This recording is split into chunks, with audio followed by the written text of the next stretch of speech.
Hello everybody, today we're going to see my settings for OBS Studio that I use for live broadcasting and local hard drive recording. Of course, for this software I use a combination of another software called Voice Meter.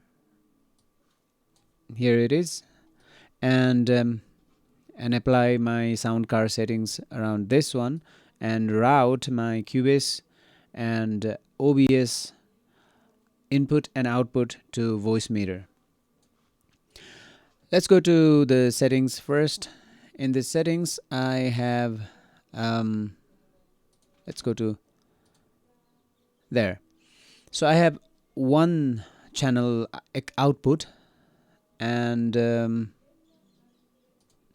in audio I have 44.1 set up for OBS.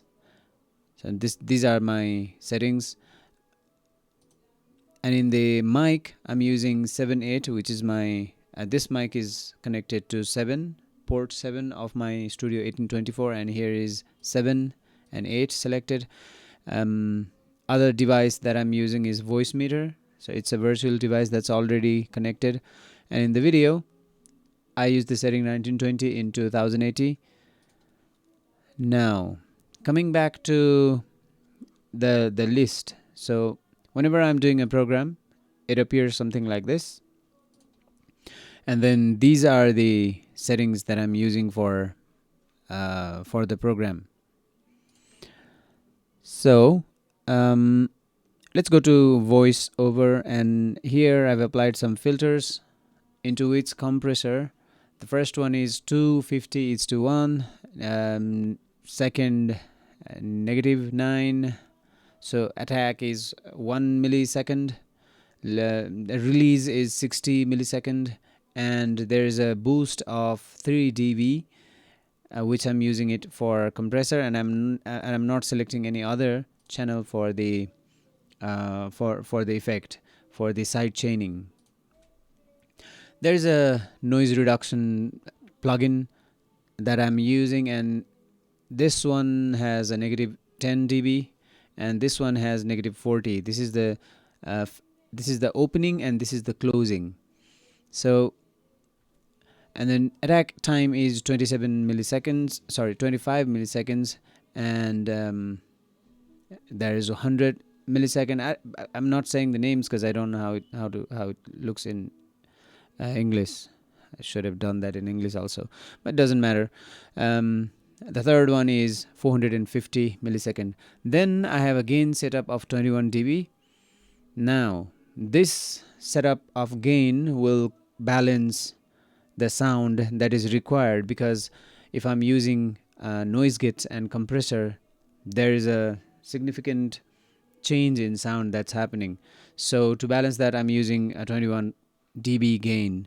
So this is what I'm using it for voiceover, and there is sound coming from Cubase, to which I have added 10:1,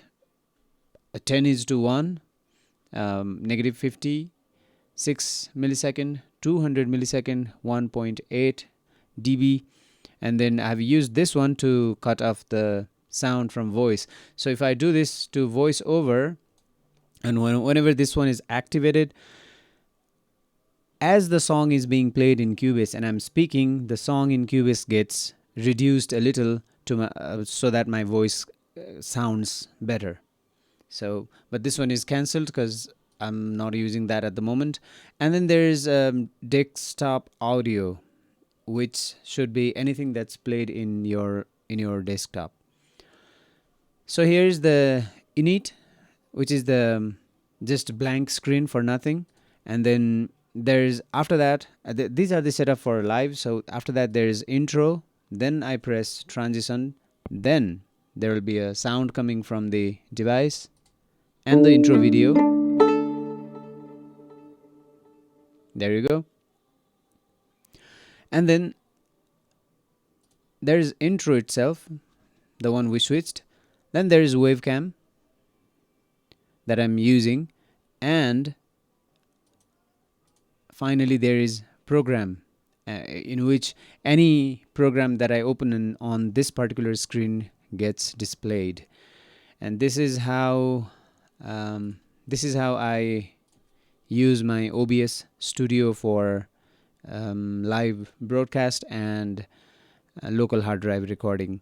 Thank you very much for watching, and please subscribe for more informative videos on music production and many more. Thank you. Have a nice day.